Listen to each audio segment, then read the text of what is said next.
And welcome to Tech Load. Sandra Spencer here, lined up for you for the next hour. Tech headlines, news, info, music and insights on the legal world of digital assets, digital management and digital value creation. How many digital accounts do you own?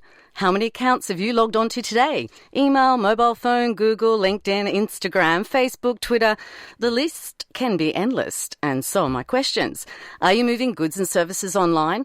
Do you make money online with digital channels? Are you a YouTuber, Instagrammer, multi-level marketer, domain owner? How many photos and videos are your property? Ones you haven't posted away to social media and the public domain. Do you really know just how many online accounts you have? And how many passwords? Cryptocurrency holder, medical records, I'm getting exhausted. Online banking, you just may have more digital assets than you can easily account for.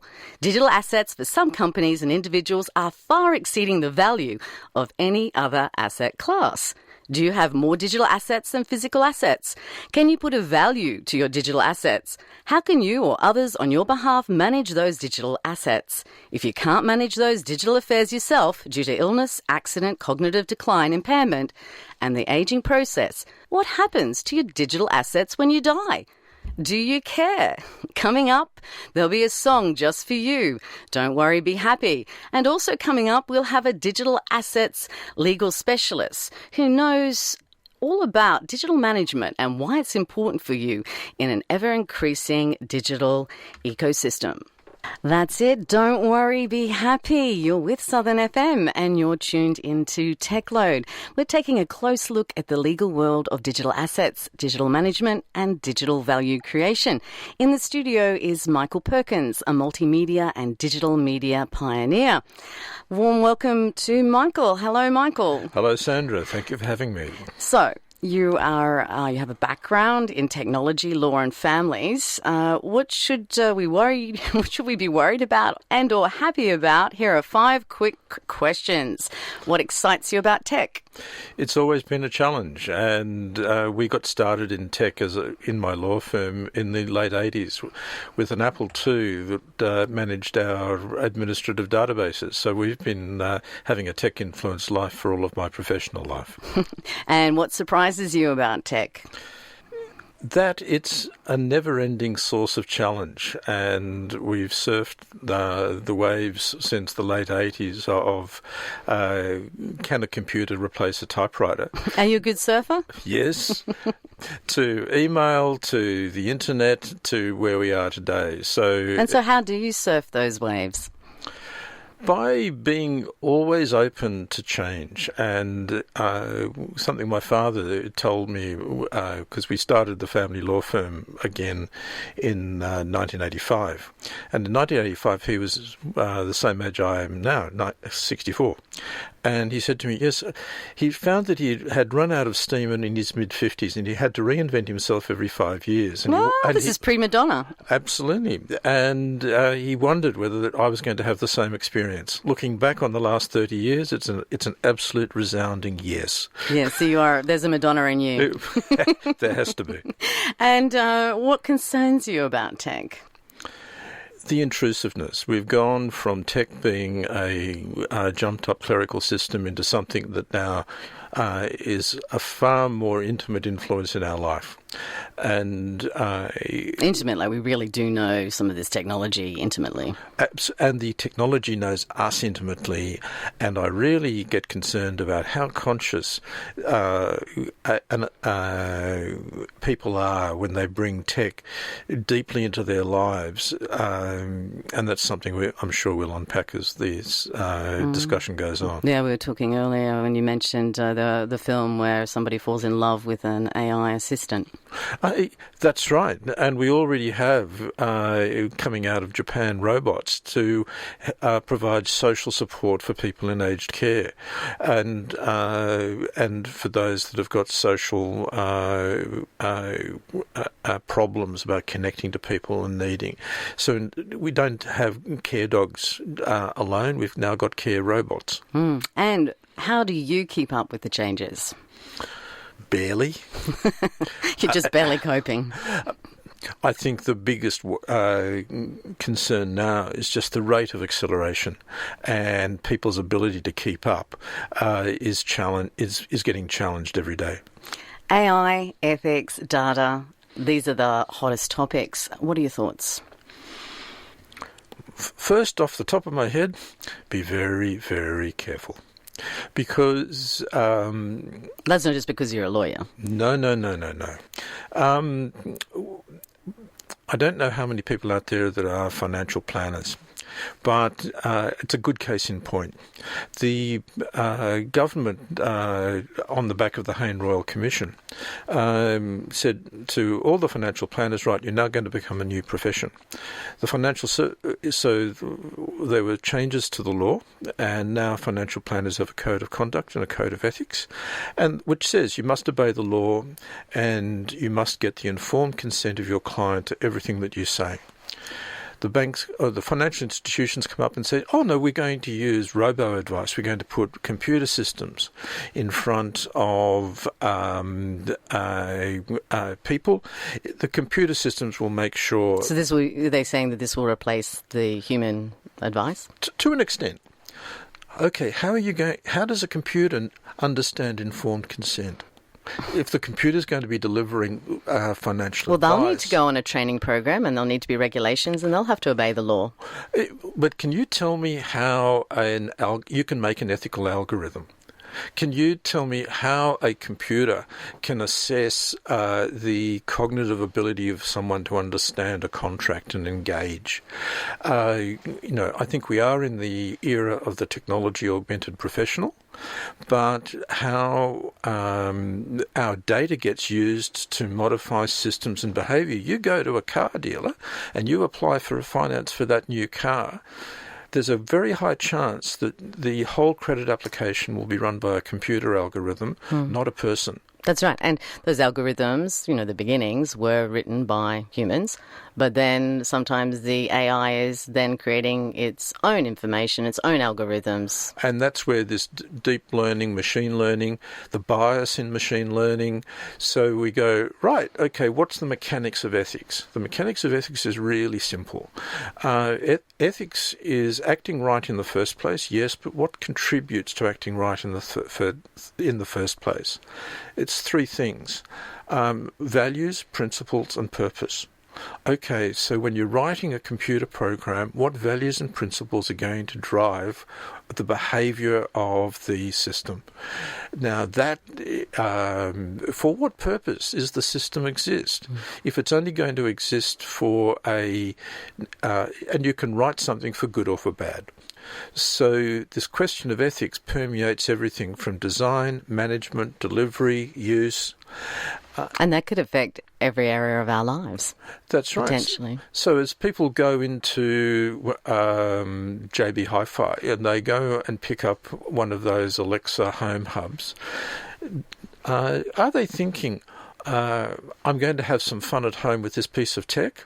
Or I'm actually allowing Google to bug my home, create a data feed that it's going to own, and from which they can form about judgments about me? That seems crazy. But that's the offer that's out in JB Hi-Fi. But is anyone actually telling you that's what Google's up to? That's the question. That is an ethical question. And it's also, but it also then says, well, okay, we're going to have this really intimate relationship with Google. It's no longer in the cloud. It's in your home. It's making judgments about you. That's more useful than Siri, potentially. So how much privacy are you prepared to give up for the help it's giving you? That's an interesting transaction, but it's not something that's being talked about very much. No. So what do you think the pathway would be for greater understanding and greater control over what is already coming into play? Well, there are some very big public policy issues in this. Government wants to reduce the cost of labour in government services. Government is embracing technology and how it deals with us as citizens. I think this stuff's got to be worked through top down. I think we've got to to work out how is government going to affect our lives using AI, and then use those principles to inform how businesses and commerce acts with us. There's no doubt people need AI to make the most of human labour in what we do and how we function as a society. But we're going to have to rethink this idea of sovereignty and how much control do we really have over the data that we generate and affects us. It's a new social contract, and we're evolving as a society as a result. And you've been specialising in digital assets and management for over 30 years. What is still fascinating you about this area, this ecosystem? Just how fast it's globalising and the connections that it enables as a society. When I look at my kids, they know themselves as Australians, but the world has become this very flat landscape for them, and they have no sense of being limited to a particular time or place in how they interact with people and the things that they can achieve. So I think... And is that something you're worried about, or is that something that you're fascinated? Do you think this could be a negative or a positive? Well, it goes back to one of the I think life lessons. People kill people. Guns don't kill people. So the thing is that tech isn't bad. It's what we do with it. I think that there is an enormous capacity for good in the digital life that we now have. What worries me is how are we evolving as a society to make sure that we use it in a positive and constructive way. There's plenty of dark side to tech. From my point of view, I think that I prefer to concentrate on how do we educate people, families, communities to make the most of tech to be the most constructive contributor to their lives that it can be. That's right. And it might just be that we will need a revolution. So we'll be taking a short break. Southern FM, and you're tuned into Tech Load, and we're taking a close look at the legal world of digital assets, digital management and digital value creation with Michael Perkins, a multimedia and digital media pioneer. Now, Michael, how and why did you get into specialising in digital assets and management? Well, it started with us starting the family law firm, and my father and his partner Ken Hooton turning around and saying, right, this is 1985, so we're going to start the firm with Kalamazoo accounting and exercise books and typewriters, but we will buy a computer at the first opportunity that you can justify it. They must have been expensive back then. They were. It was about, this is 1985, so it was a $3,000 exercise, which was the equivalent of a expensive electronic typewriter. And we're just seeing memory typewriters come in at the mainstream in the 80s. So we started, and then in 1986, that's when we got the Apple II and AppleWorks to run a database for safe custody packets and archiving. So we had to get our minds around professional practice and digital assets from the get-go, and we were one of the first law firms in Australia to have a network of Macintosh computers.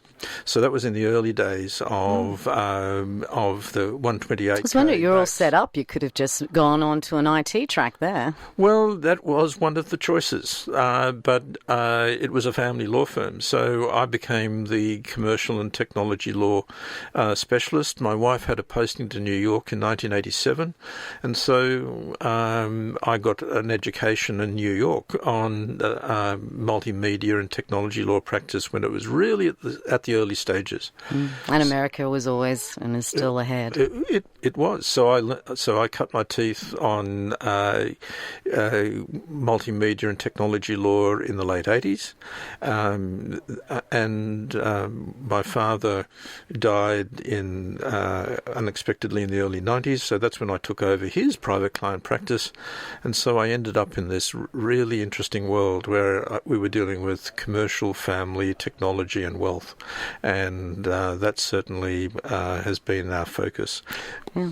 From a legal point of view, how is it best to define a digital asset, and what are some different types of digital assets that, some of us may not be aware of? Okay, well, look, I think the first thing to think about is, and going back to your AI question, fundamentally, digital assets is all about data, but data in and of itself is not property and it's not an asset. So we live in a world of data in one form or another. How we think about what is an asset is a function of what we recognise as significant and what do we control.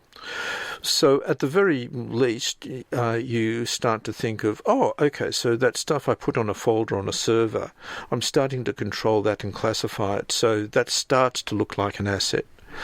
If you look at the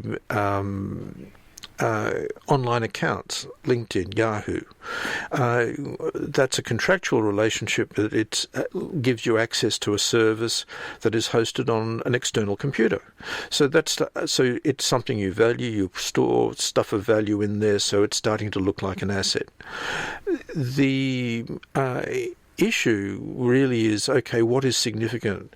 And I think a way to think about this is saying, digital assets really come into three main categories. One is your digital devices, because that's what controls access to the online stuff. The second is, what do you store online? And that's the information that is generated for you, by you, or about you. And then the third is this question of digital services. What are what's the other things that get overlaid on that? And that can be range from how people use your data, like in online processing of information that you get, online decisions like credit support decisions when you apply for finance, but it's also getting very personal, because these home hubs and home technology brings right back into your lounge room. Here's a sea of data that's being built up around you. And yet, are you giving it away to Google? Are you giving it away to Amazon? Yeah, so, what is ethical ownership and control of digital assets? Well, it really comes back to this question of citizenship. You need to stand up and be counted.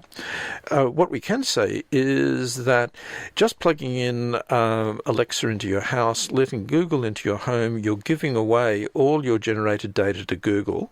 Do you really care? Now, for the people that don't care... But there's an exchange there, isn't there? There's a product that gives a service. That's right. So if you don't care about your data and all you want to is access the service, go for it.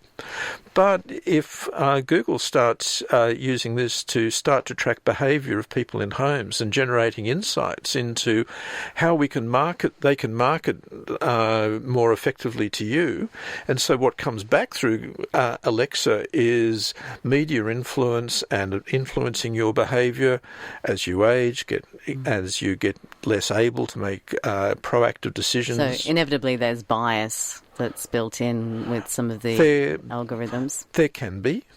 And so how much influence this is going to wield in our lives, we don't know.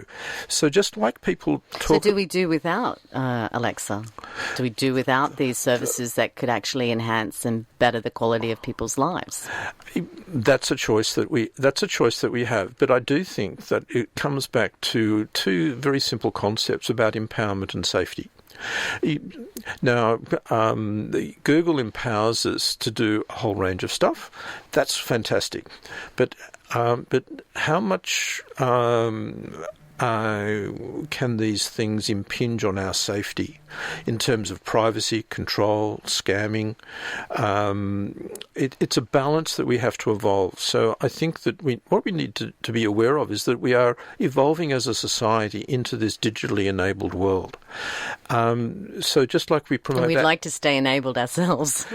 Absolutely. So everyone's on a learning curve. So I think people have to make a decision about, are they prepared to get on this this learning curve and what do I need to learn about? So we're just hitting some high points this evening about becoming not only active agers, but actively involved in our digital life.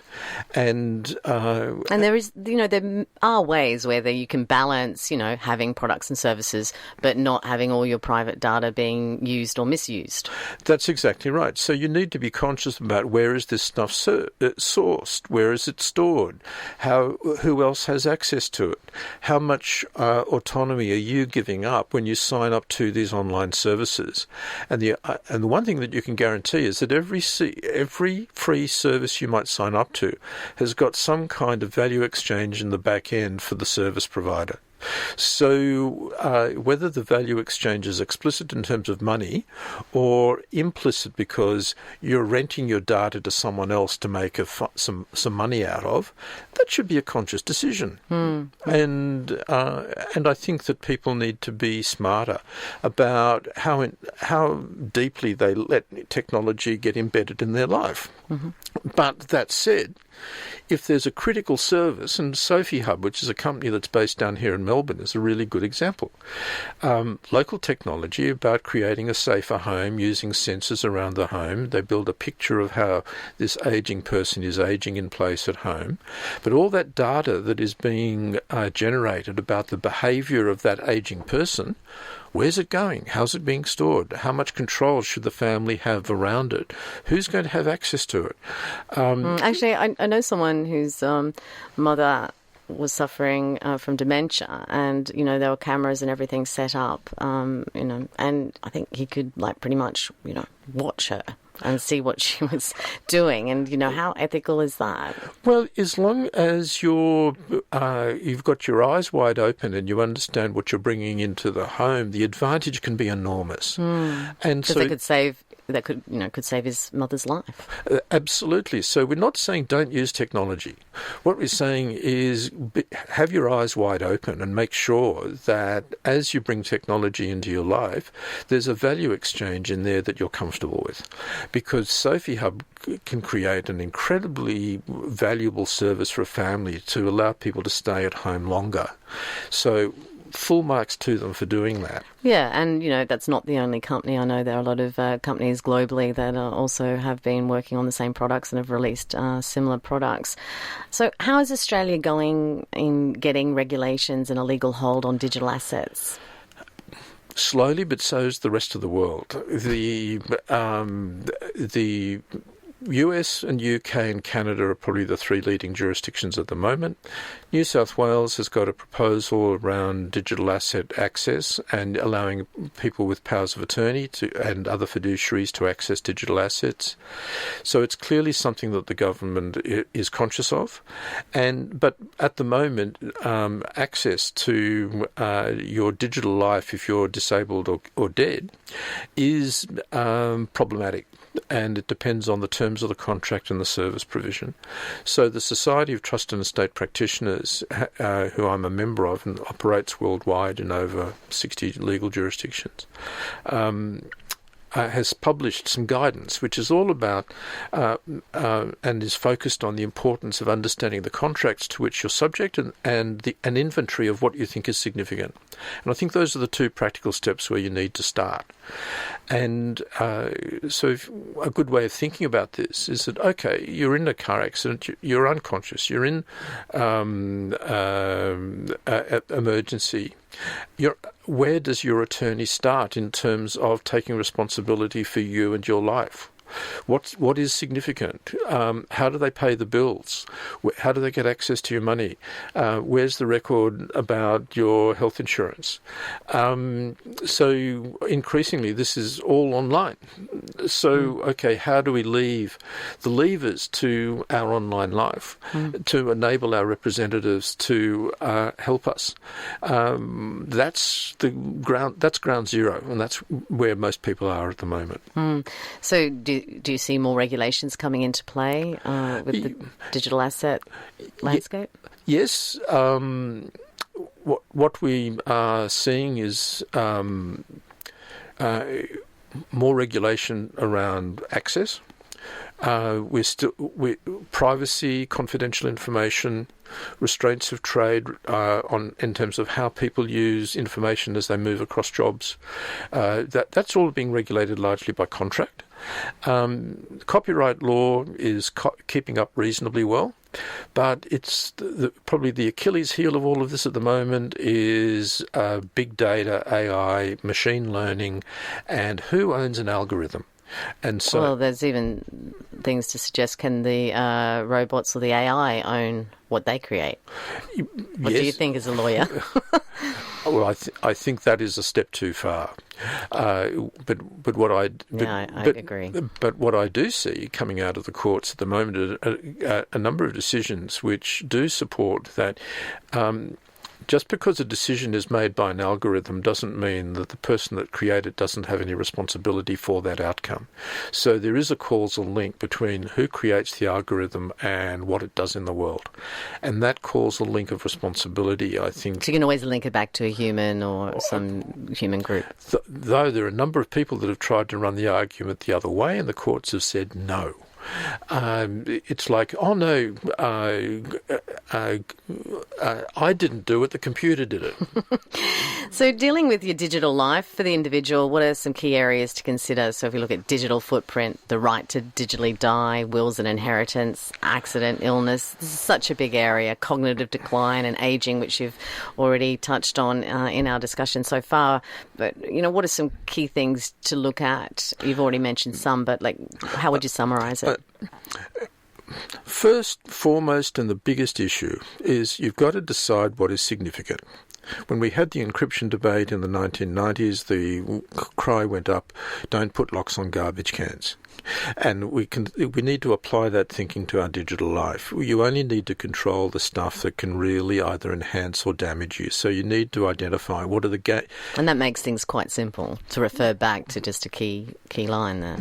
That's exactly right. So that's why inventories are important, because that is your opportunity to make that decision about what is significant. And I've never really thought about it, but even when I was trying to think about all the things I do online and what's connected with my life, I only touched on it in the intro. So there's so much that would affect my life that I would need an inventory to really be able to work it out. That's exactly right. So if you think about it, okay, if you go and talk to a lawyer about estate planning, and someone will talk to you about powers of attorney and wills and trusts and creating representatives and all sorts of things.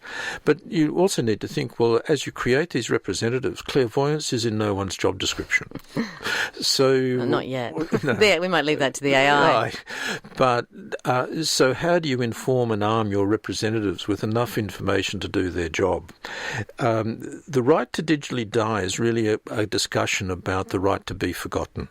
This has come into the law in Europe with the GDPR, the data protection regulations, and it's probably our biggest social issue. People have been accumulating information about us for so long, especially at a government level. How do we link all of this together so that we can be forgotten? Because there's no doubt that a very big government and commercial value is in being able to predict people's behaviour and influence people's behaviour. So the record of how we have behaved has enormous value to both commerce, government, and the functioning of society. Is that for the betterment of society, perhaps? Yes and no? We could be here for the rest of the night talking about that. But I think what we need to be conscious of is that this is a very big problem. What is the extent of our right to be forgotten? Wills and inheritance, don't forget that an executor in your will can only be responsible for what they can come into their possession. So if you don't control your digital assets with enough precision so you can hand control over, the only thing that you are guaranteeing is that those things will fall by the wayside, will not be commercialised, will not be misused, accessed. could be open to fraud, potentially. But equally, if you're a digital musician, and I had a aging rocker who died, and in over 40 years in the music industry and as a mainstream writer, composer, not only and performer, no one had ever done an inventory of everything that he'd produced, but it was all subject to copyright. Now, copyright lasts for 70 years after he died. He died in... That's 70 years after the person dies? Yes. I didn't know that. It's That's a long-term income stream. Mm. So he died broke, but he had all the copyright. So the family members don't want that person to digitally die. No way. So our job in building up his probate inventory, we did the first authoritative inventory of his works in his performing life. But that created an inventory for a licensing business that brought the estate back from bankruptcy to profit. Other good examples of performers that have died close to broke and then created multi-million-dollar industries are Elvis Presley and Michael Jackson. So it's a good lesson to keep in mind that if you are in the business of creating transactable assets that have a digital form, putting an effort into an inventory is what's going to allow that economic value to endure. That's right. We're going to go to a break and we're going to have a look at digital love. Southern FM, and you're listening to Tech Load with Michael Perkins. We're looking at, well, we're coming to the end, but we're looking at digital assets and digital management for ethics and for good balance in our society moving forward. So if we look at businesses, Michael, what are some tips you could give businesses on how they could manage digital assets? Okay, the first thing is to remember that businesses need to be separated from the personal lives of the operators or owners of the business. So we've got to look at the business in its own context. And if you... because there are shareholders and stakeholders. Well, they can be shareholders, stakeholders. So you've got to think of your business as a separate box. So in relation to that, you've got to think, well, right, there's three things that you've got to think about: operations, management, and equity. Operations is about how does information optimize the operations of my business. So how I'm smart about using things like online cloud services. There can be a dramatic dependency between the business and online services. So if you're doing a startup business, it's surprising the number of people that forget to put the licenses for things like Office 365 and Xero in the name of the company rather than the individuals. So what about domain names? I mean, domain names, trademarks, business names, absolutely. So so ground zero is just like we're saying for the private individual, be aware what you own or control. The same has got to be said for the business owners. That's a management responsibility. But then when you come to think about, okay, if I want to sell the business, if I want to finance the business, how do I evidence the value of my business? And how do I evidence what is the going concern elements of my business? Well, if you look at the history of listed companies since about 1950, we now have, and you look at the value of physical assets versus the book value of the company. In the 1950s, physical asset value was probably about 60% of the value of the company. Mm-hmm. Now it's down to about 10% of 20% of the absolute outside. That's a big difference. That's the rise in the value of intangible assets. So we're not talking about... So digital assets are just one type of intangible assets. And so we need to think, okay, how does the business... And this is the ownership and management question. How much does the business rely on information to earn money? How do you document that? So your social media programs, your publishing programs, your document templates that you use to standardize systems and processes. So what you're talking us through is this is a way of evaluating what the digital assets mean for a company and managing them. And the first thing that you've got to understand is how much of your business depends on the availability of information or digital assets. And that's also important, like, for succession if you need, to hand over a company. That's right. Or sale. So, okay, if I want a liquidity event, if I want to sell my company and not pay GST, I've got to hand over. I've got to sell it as a going concern. So the management and shareholder problem is, okay, how do I evidence the intangible and information assets that drive the operation of my business? Because it's a tax issue, it's a valuation issue, and if we don't get smart about identifying the information assets on which the operations of our business depends, we're shooting ourselves in the foot when it comes to valuation. And I remember a conversation I had with a Commonwealth Treasurer at the time, and we were discussing this, and he said, "But Michael, don't we have goodwill in the accounting standards?" I said, "Yeah, but mate, goodwill's broken. It's a completely undifferentiated asset class. It doesn't contribute to an understanding of how the business operates." And it was just this blank look on his face. And do you think it's been like this for a long time in your experience? Yes. In around 2005, the accounting standards around intangible assets started to change. But the accounting profession really hasn't progressed how the implementation of that knowledge should occur. So we're not being well served by the accounting profession at the moment, and that's having an impact elsewhere in how we value businesses. It has a knock-on effect, so you might see that changing in the future. How great is the digital divide today? Digital haves and digital have-nots. Do you see digital bridges or a deeper divide? Unless we get the community education piece right, the digital divide is only going to get deeper. And so we've all got a lot of work to do in all areas of society.